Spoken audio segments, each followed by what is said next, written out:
Hi, I'm Elizabeth Ostick for Estamos Unidos.es here with Fallout Boy. How did you get your band name? Let's just say, something somebody shouted at a show once that we played a long time ago in a galaxy far, far away.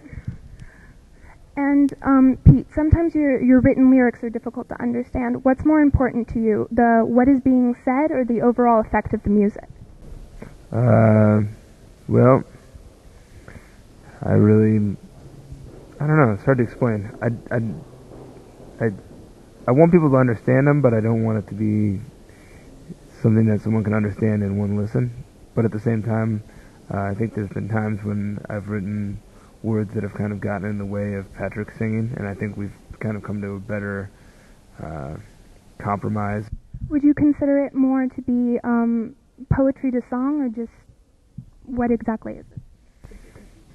It's like not really poetry to song. It's more like putting a puzzle together, because it's like I give Patrick a bunch of words and then he kind of pieces it together. So it's kind of like if I dropped a bunch of timber and cement and bricks off at his house and came back later and there was a great house built.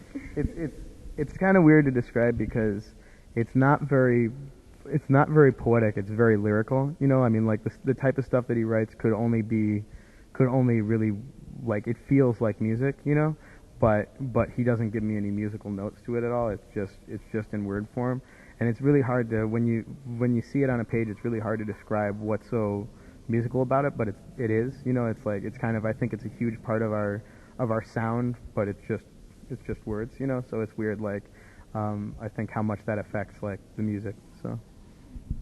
And I know you're the lyricist and you're the composer. How involved are all of you in the... How involved... Awesome. That was great. That was fantastic. I felt a little bit proud for a minute. God love Wikipedia. How involved are all of you in the whole work process? Joe, you go.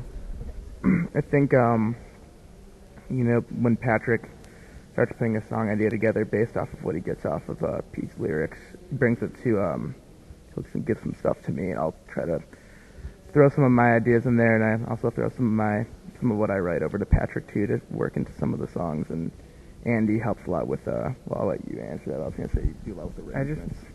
I just provide the beats. Beat Lab. He's got a door to this room that says Beat Laboratory, stay out. You're not allowed to go. You're not allowed to go in the beat. And he's kind of a machine. He comes in and he learns the song in about like an hour, and then records all his stuff in a week. And then he's like, "Hey, I hope this record doesn't turn out bad, guys. I know my part was good."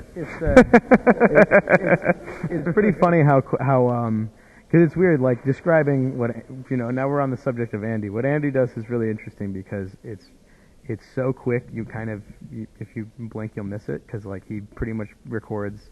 This last record was like 4 days or something, 5 days.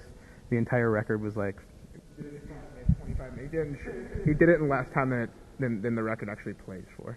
You hear the songs evolve, like when we play them live. Like I hear him doing different fills and different kinds of stuff. So it's kind of an interesting. I don't know if anyone ever paid attention to that kind of stuff. I don't know. Instead of like what color pants we're wearing or whatever.